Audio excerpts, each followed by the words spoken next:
Kita mulai. Bismillahirrahmanirrahim. Assalamualaikum warahmatullahi wabarakatuh.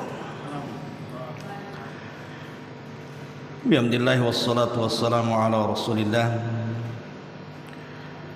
wa ala alihi wa sahbihi wa mawalah wa la hawla wa la quwwata illa billahi wa ba'du. Alhamdulillah, di pagi menjelang siang ini kembali kita bisa duduk berthalabul ilmi di Masjid Nidaul Ilmi.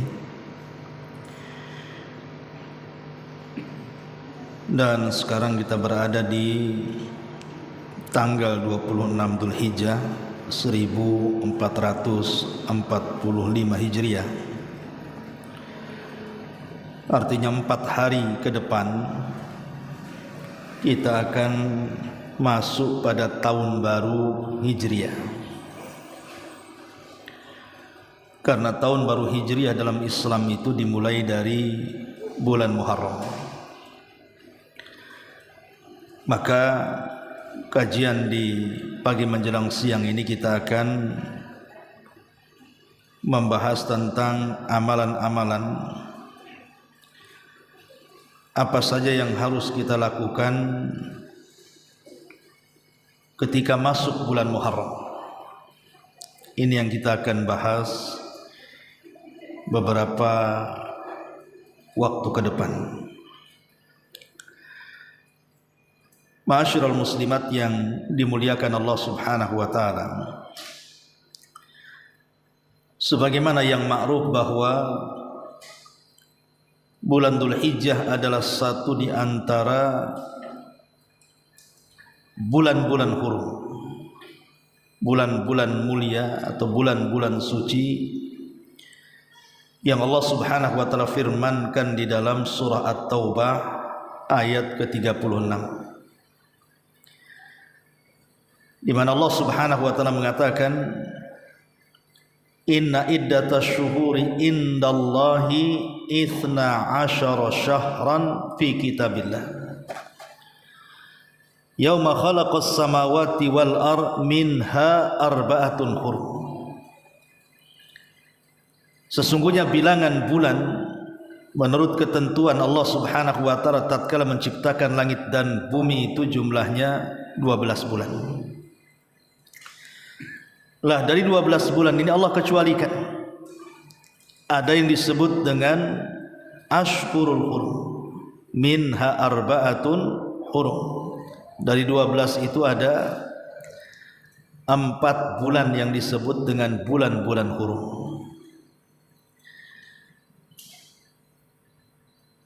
Lah bulan Muharram itu salah satunya.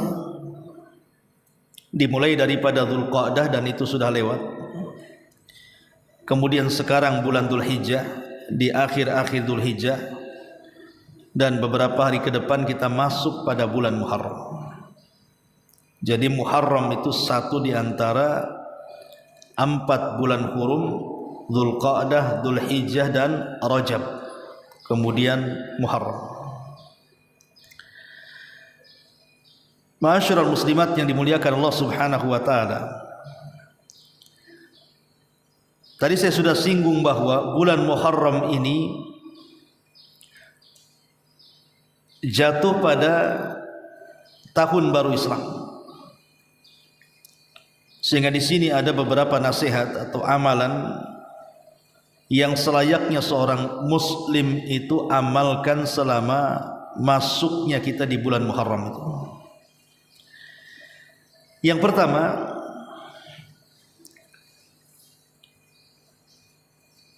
para ulama mengatakan nastaqbiluhu bitaubati ilallah fa innahu bidayatu amin jadidin wa ala amalika syahid. Pertama yang harus kita lakukan adalah bertobat kepada Allah Subhanahu wa taala dengan taubat yang jujur. Kenapa demikian? Karena bulan Muharram itu adalah permulaan tahun baru dalam Islam.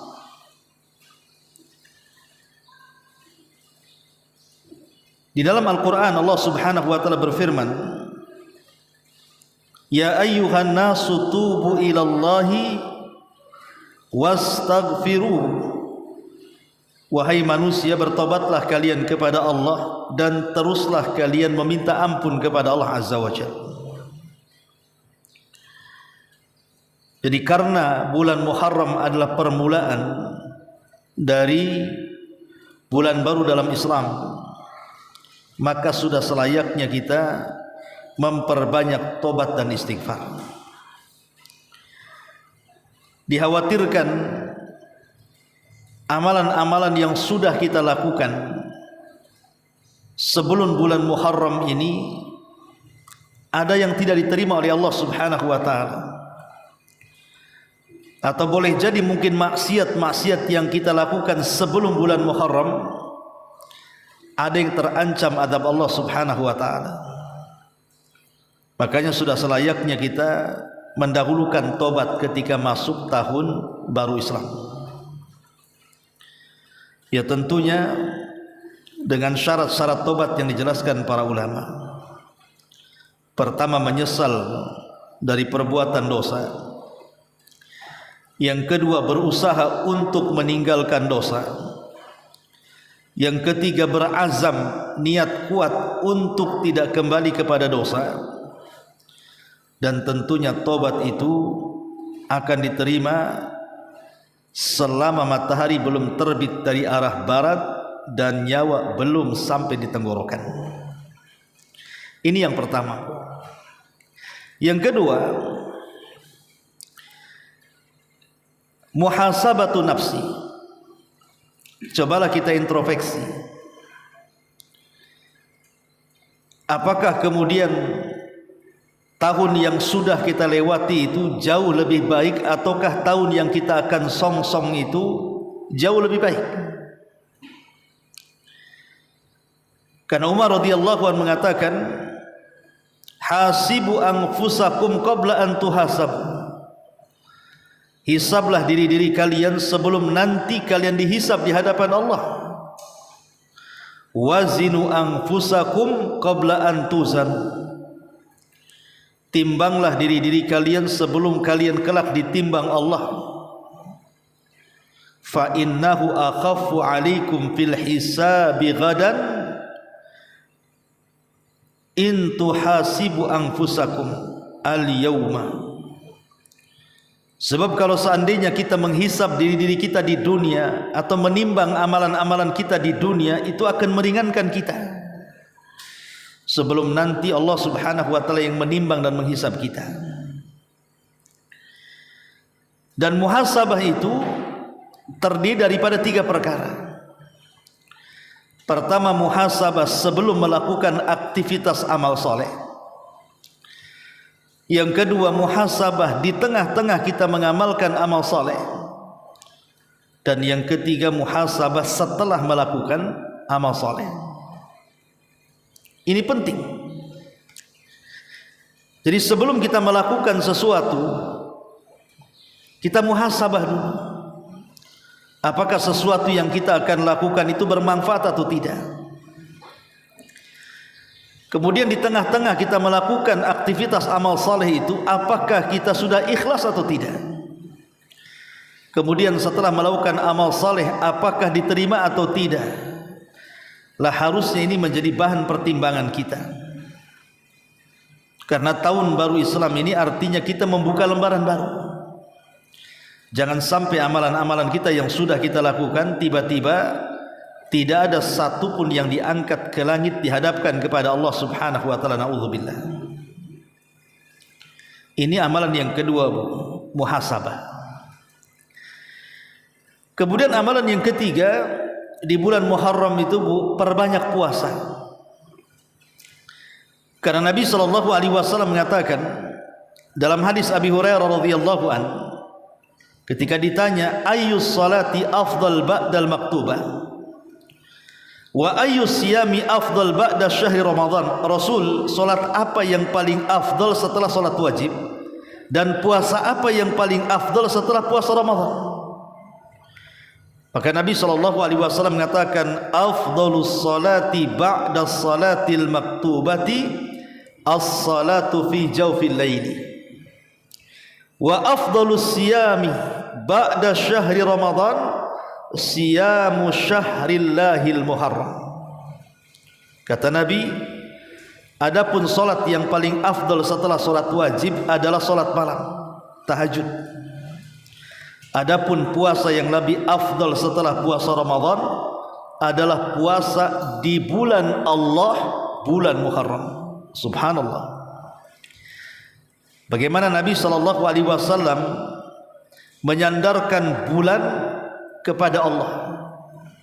Syahrullah, bulannya Allah. Ketika sesuatu itu disandarkan kepada Allah Subhanahu wa taala, berarti sesuatu itu memiliki keistimewaan. Seperti Baitullah, rumah Allah.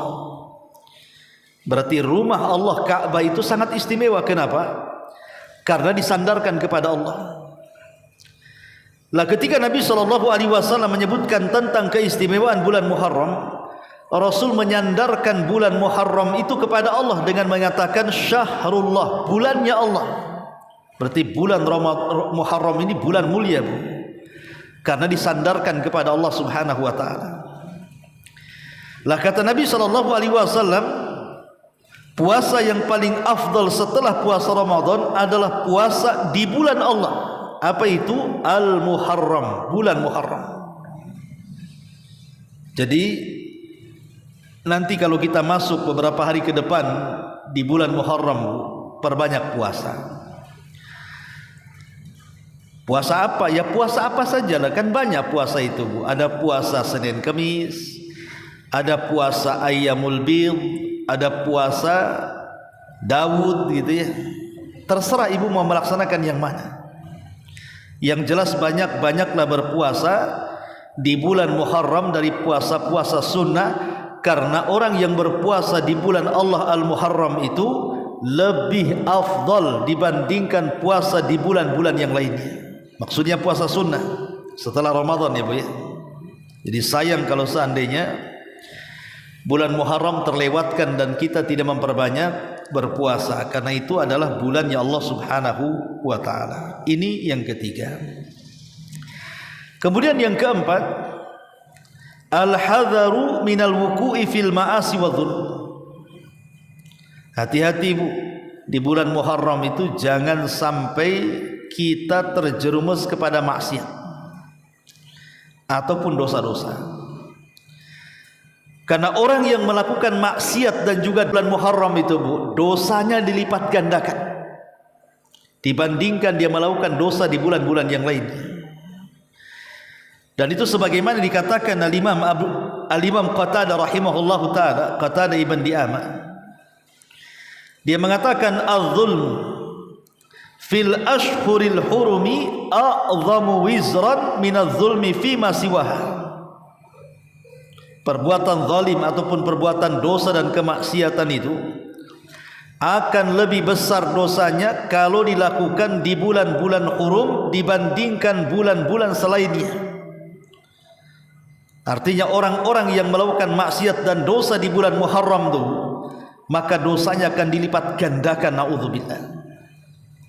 Jadi kalau seandainya ibu nih bergibah di bulan Muharram, gibah kan dosa. Kemudian ibu di bulan Syawal juga gibah, maka gibahnya di bulan Muharram itu lebih besar dosanya dibandingkan ibu gibah di bulan Syawal, di bulan Rabiul Awal, di bulan Safar, dan bulan-bulan yang lainnya. Kalau ibu berdusta di bulan Muharram dengan berdusta di bulan Rabiul Awal, maka berdusta di bulan Muharram itu jauh lebih besar dosanya dibandingkan berdusta di bulan Rabiul Awal. Karena Allah Subhanahu wa taala dengan tegas mengatakan fala tadlimu fihinna anfusakum, jangan berlaku zalim khususnya di bulan Muharram terhadap diri-diri kalian. Ini yang keempat. Kemudian yang kelima, di bulan Muharram itu ada tanggal 10. Tanggal 10 itu disebut Asyura dalam bahasa Arabnya. Nah di tanggal 10 ataupun Asyura itu Bu, di bulan Muharram itu ada ibadah yang sangat agung. Apa itu? Berpuasa yang disebut dengan Siyamu Asyura namanya. Puasa Asyura tanggal 10 itu. Nabi SAW mengatakan, man shoma Asyura ghufira lahu sanatan. Barang siapa yang berpuasa Asyura tanggal 10 Muharram, maka akan diampuni dosa-dosa dirinya selama 1 tahun. Dalam riwayat, ahtasibu 'ala Allah an yukaffira sanata allati qablah. Saya mengharap orang yang berpuasa Asyura itu diampuni dosa-dosanya setahun sebelumnya. Alhamdulillah. Karena dalam tahun kemarin kita kan tidak tahu tahun ini itu apakah kita dosanya banyak atau sedikit. Kita kan tidak tahu karena hari-hari kita melakukan dosa. Maka dengan rahmat dan rahman-Nya Allah Subhanahu wa taala, Allah berikan satu ibadah yang bisa menggugurkan dosa setahun yang sudah lewat. Apa itu? Dengan cara berpuasa Asyura, puasa tanggal 10 bulan Muharram. Dan ingat bahwa puasa Asyura ini adalah puasa yang sangat dicintai Nabi SAW. Makanya Abdullah ibn Abbas radhiyallahu anhu sampai mengatakan, ma ra'aitun nabiyya sallallahu alaihi wasallam yataharra siyama yaumi faddalahu ala ghairihi illa hadzal yaum ay yaum Asyura wa hadha syahr yakni syahr Ramadan.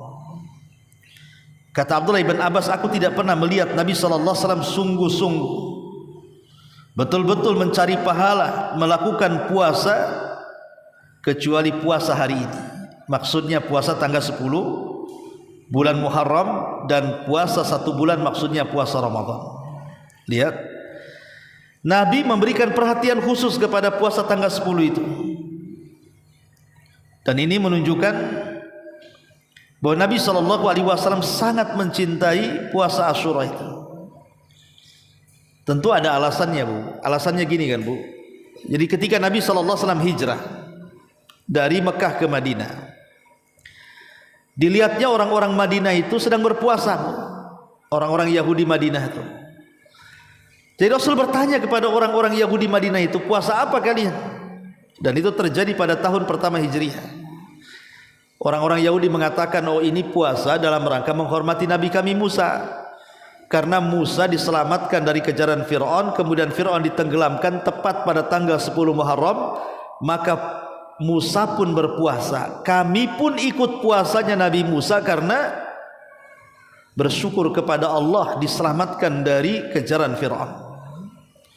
Lah ketika Nabi SAW mendengar bahwa puasanya orang-orang Yahudi itu karena bersyukur kepada Allah akan diselamatkan Nabi mereka Musa alaihi salam dari kejaran Fir'aun, maka Nabi SAW mengatakan, ana ahaqqu bi Musa minkum, saya lebih berhak menghargai dan menghormati Nabi Musa dibandingkan kalian. Maka sejak itulah Rasul mensyariatkan puasa Asyura, bukan karena ikut Yahudi, tidak, tapi karena melihat alasannya. Alasan orang Yahudi berpuasa tanggal 10 itu karena menghormati Nabi Musa.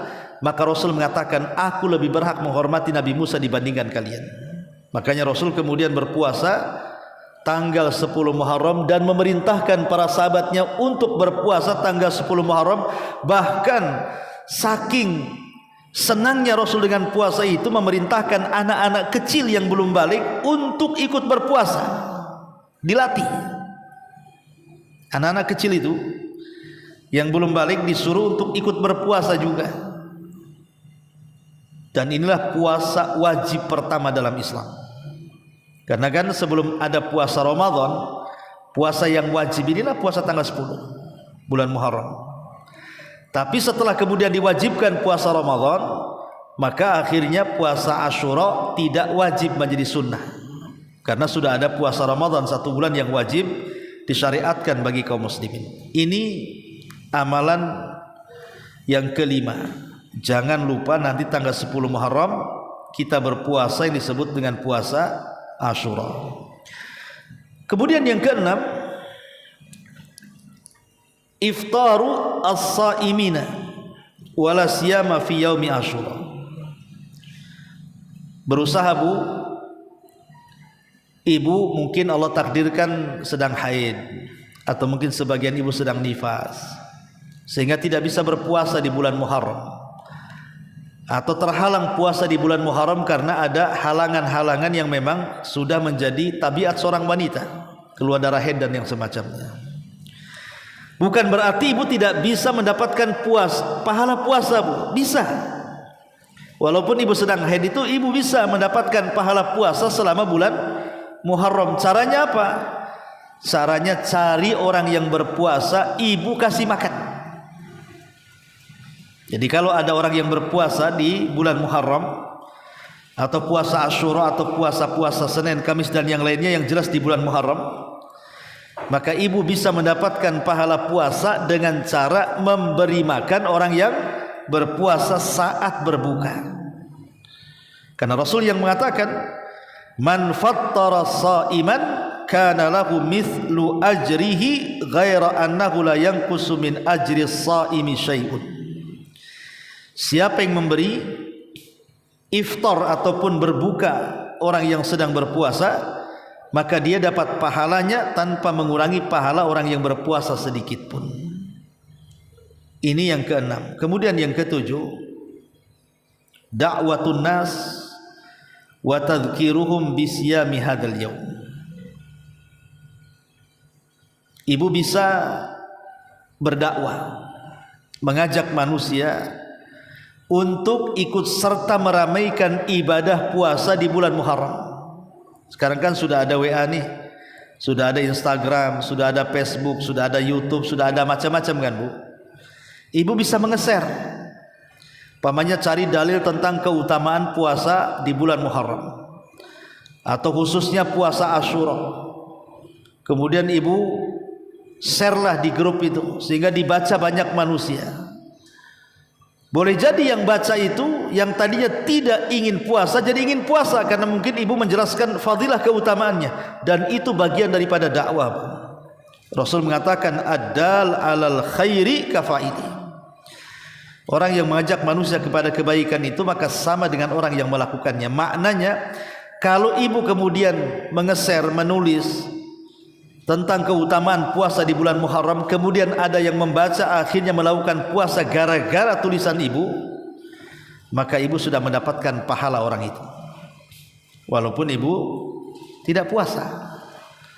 Maka ini kesempatan menjadi seorang daiyah pendakwah, ajak keluarga, ajak kerabat, ajak teman-teman untuk meramaikan ibadah puasa di bulan Muharram. Inilah 7 perkara yang sangat dianjurkan dilakukan di bulan Muharram. Baik, kita masuk pada beberapa masalah berkenaan dengan bulan Muharram. Kenapa bulan itu disebut Muharram? Muharram itu artinya diharamkan, bulan yang diharamkan. Lalu apa yang diharamkan? Kenapa bulan itu disebut Muharram yang diharamkan? Ulama mengatakan karena bulan itu diharamkan bagi kaum muslimin untuk al-qital, berperang. Gak boleh.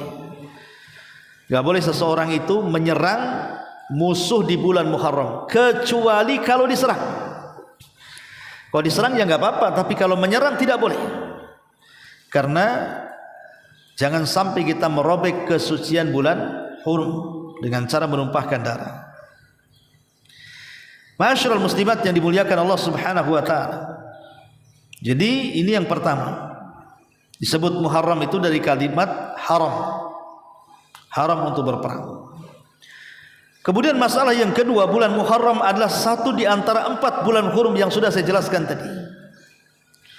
Kemudian yang ketiga, bahwa satu-satunya bulan dalam setahun yang diidhafahkan kepada Allah Subhanahu wa taala hanyalah bulan Muharram.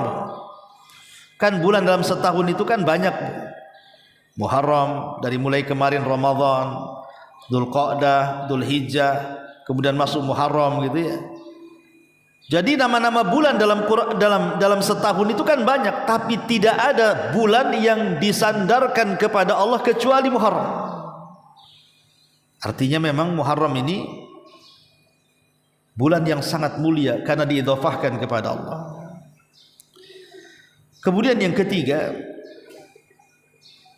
bahwa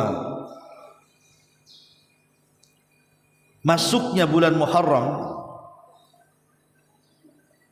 mengingatkan kita kepada hijrah Nabi sallallahu alaihi wasallam. Karena di bulan inilah Umar bin Khattab radhiyallahu an membuat penanggalan hijriah pertama dalam Islam, dinasabkan kepada hijrahnya Nabi. Walaupun hijrah Nabi itu di bulan Rabiul Awal, tapi kan penetapan permulaan penanggalan dalam Islam itu terjadi di bulan Muharram. Oleh siapa? Oleh Umar bin Khattab radhiyallahu anhu. Kemudian juga masalah yang keempat, yang kelima, bahwa acara-acara yang dilakukan oleh sebagian orang-orang Syiah, Bu, itu acara bid'ah, tidak ada contohnya. Karena orang-orang Syiah terutama Syiah Iran ya, dari Syiah Imamiyah, Syiah Itsna Asyariyah dan Syiah yang semacam mereka, itu kalau datang bulan Muharram, Bu, mereka buat acara. Dengan cara apa? Dengan cara memukul-mukul badan-badan mereka dengan pisau, dengan golok, dengan besi. Bahkan anak kecil yang belum balik diketuk kepalanya biar keluar darahnya, Bu. Mereka menganggap acara ini sebagai acara berkabungnya mereka atas kematian Sayyid Husain ibn Ali. Husain ibn Ali cucu Nabi sallallahu alaihi wasallam ketika meninggal di Karbala itu, Bu, itu tepat pada tanggal 10 Muharram.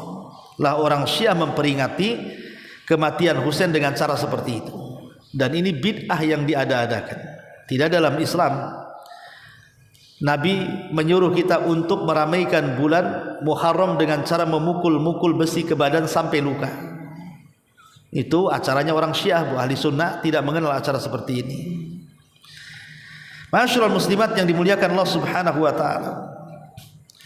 Termasuk juga bulan Muharram ini karena dia adalah bulan baru dari penanggalan Hijriah ataupun tahun baru dari penanggalan Hijriah, maka tingkatkan amal soleh kita.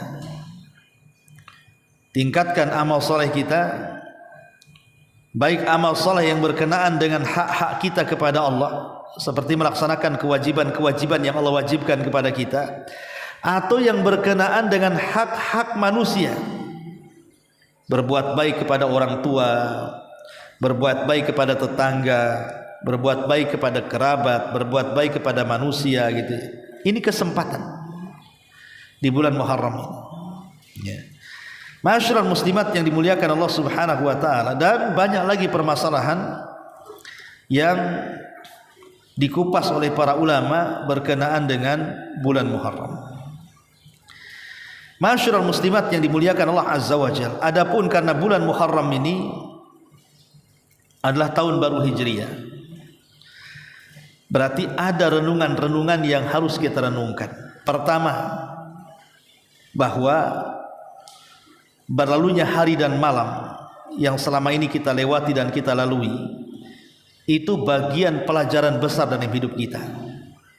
Ingat bahwa yang sudah berlalu, kita ini baru ngaji nih jam 10 kan, nah, sekarang sudah hampir jam 11, ntar lagi duhur, nanti tahu-tahu asar, tahu-tahu maghrib, tahu-tahu isya, tahu-tahu tidur pula nanti malam kita. Subuh bangun gitu lagi, tahu-tahu duhur, tahu-tahu asar, tahu-tahu maghrib, tahu-tahu isya, balik lagi.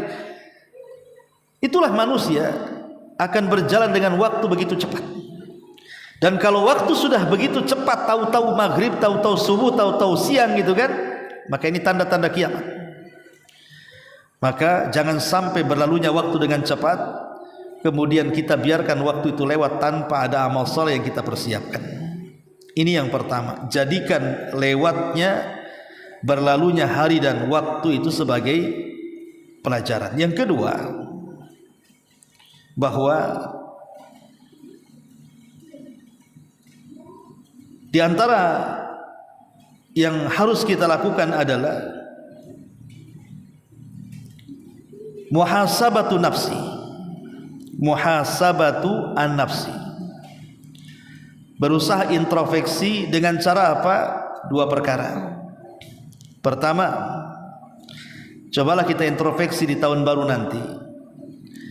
Apakah selama 1 tahun yang sudah kita lewati ini betul-betul kita sudah memanfaatkan waktu-waktu kita untuk melakukan hak-hak kita kepada Allah? Yang kedua, cobalah kita berpikir waktu-waktu yang sudah lewat pada diri kita ini, sudahkah kita mengintrospeksi kepada diri kita sehingga kita memandang aib kita ini jauh lebih banyak dibandingkan aib orang? Kadang-kadang kita sibuk kan Bu, memandang aib orang tapi aib sendiri tidak pernah dipandang. Padahal aib sendiri itu jauh lebih besar terkadang dibandingkan aib orang lain. Karena inti muhasabah itu di sini.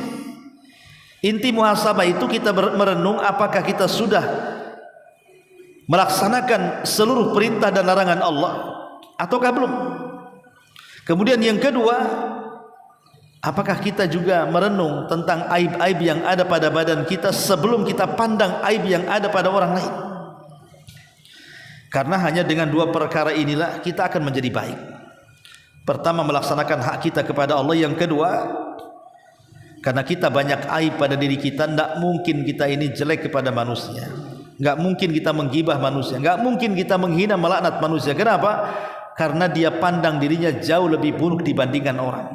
Itulah inti daripada muhasabah.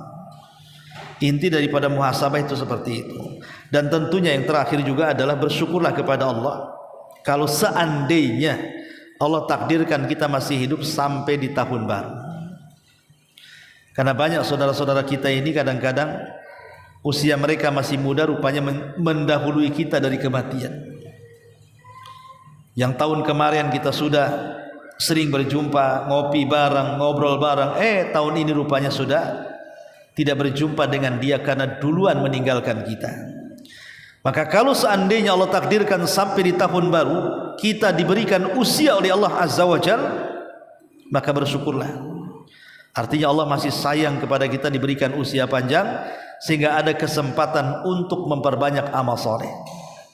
Dan kalau kita ini orang jahat, ada kesempatan untuk bertobat kepada Allah Subhanahu wa taala. Inilah di antara amalan-amalan ringan untuk menyongsong kehadiran bulan Muharram. Baik, sampai di sini. Kalau ada yang bertanya silakan.